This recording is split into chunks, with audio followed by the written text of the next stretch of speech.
श्री विष्णु पुराण पहला स्कंद पहला अध्याय। मुनि मैत्रेय और पराशर जी का संवाद। प्राचीन समय की बात है कि श्री सूत जी अपने शिष्यों को श्री हरि विष्णु की महिमा के विषय में बता रहे थे। तो प्रारंभ में उन्होंने अपने शिष्यों को बताया कि श्री हरि विष्णु पुराण सुनने के लिए मैत्रेय जी नित्य कर्मों से निवृत्त होकर मुनि पराशर जी के पास जाकर उनके चरण स्पर्श कर हाथ जोड़कर प्रणाम कर बोले, हे गुरुदेव, मैंने वेद, वेदांग और समस्त धर्मशास्त्रों को आपके दिए हुए ज्ञान से ही विधि पूर्वक अध्ययन किया है।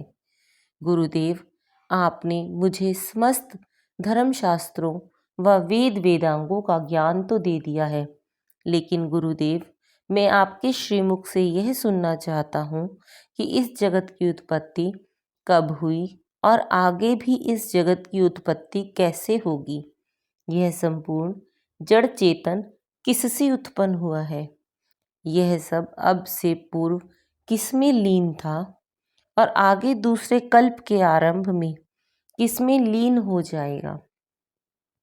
हे गुरुदेव, इन सब के अतिरिक्त आकाश और विभिन्न भूतों का परिमाण, पर्वत, समुद्र, देवता आदि की उत्पत्ति, सूर्य आदि का परिमाण तथा पृथ्वी का अधिष्ठान तथा उनका आधार, देवताओं आदि का वंश, मनु, मनवंतर, चारों युगों में विभक्त कल्प और कल्पों का विभाग, युगों के अलग अलग संपूर्ण धर्म, देवाशी और राजश्रियों के चरित्र की गाथा, प्रलय का स्वरूप, श्री व्यास जी कृत वैदिक शाखाओं की रचना तथा ब्राह्मणादि वर्ण और ब्रह्मचर्य आदि आश्रमों के धर्म, ये समस्त मैं आपके श्रीमुख से सुनना चाहता हूँ।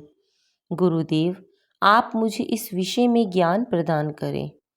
मैत्रेय जी की बात सुनकर मुनि श्री पराशर जी बोले, हे धर्मज्ञ मैत्रेय, तुमने उस प्राचीन कथा का स्मरण कराया है जिसका मेरे पिता श्री वशिष्ठ जी ने वर्णन किया था। मैंने सुना है कि विश्वामित्र की प्रेरणा से मेरे पिताश्री को एक राक्षस ने खा लिया था। मुझे अत्यधिक क्रोध आया और मैंने राक्षसों से प्रतिशोध लेने के लिए यज्ञ करना आरंभ किया। उस यज्ञ में असंख्य राक्षस जलकर भस्म हो गए। यज्ञ में राक्षसों का सर्वनाश होते देखकर मेरे पिता श्री वशिष्ठ जी बोले, हे वत्स, तुम अपने क्रोध का त्याग कर दो। अधिक क्रोध करना अच्छी बात नहीं है।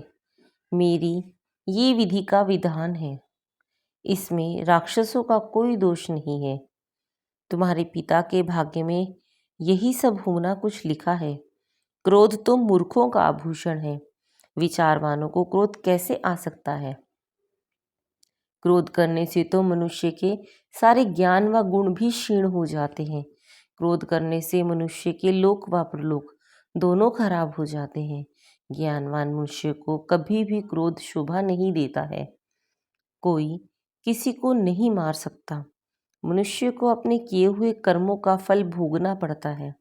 इस निरपराध राक्षसों का वध मत करो।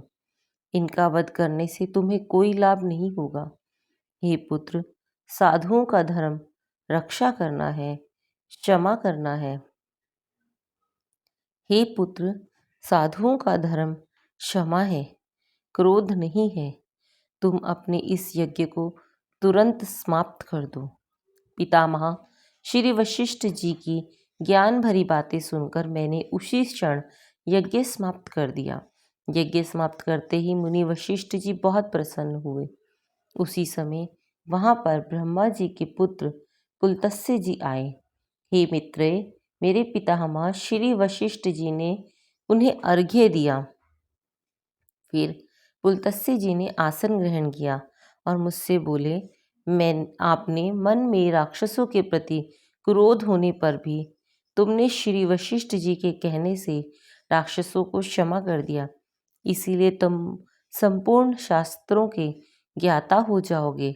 अत्यंत क्रोध में होने के पश्चात तुमने मेरी संतानों का सर्वनाश नहीं किया, इसीलिए मैं तुमसे प्रसन्न हूँ और तुम्हें वर देता हूँ कि तुम पुराण संहिता के रचयिता बनोगे और देवताओं के यथार्थ स्वरूप को जानने में समर्थ होंगे। मेरे वरदान से तुम्हारी निर्मल बुद्धि प्रवृत्ति और निवृत्ति अर्थात भोग और मोक्ष के उत्पन्न के कारण वाले कर्मों में हो जाएगी। पुलत्स्य जी की बात सुनकर मेरे पितामह वशिष्ठ जी बोले, हे वत्स, पुलत्स्य जी ने जो भी कहा वह सभी सत्य होगा। हे मैत्रेय, पूर्व काल में श्री वशिष्ठ जी और पुलत्स्य जी ने जो कुछ भी कहा था यह समस्त मुझे स्मरण हो आया है, अतः मैं संपूर्ण पुराण संहिता सुनाता हूँ, तुम इसे ध्यान से सुनो। इस जगत की उत्पत्ति श्री विष्णु जी द्वारा हुई है, उन्हीं में स्थित है।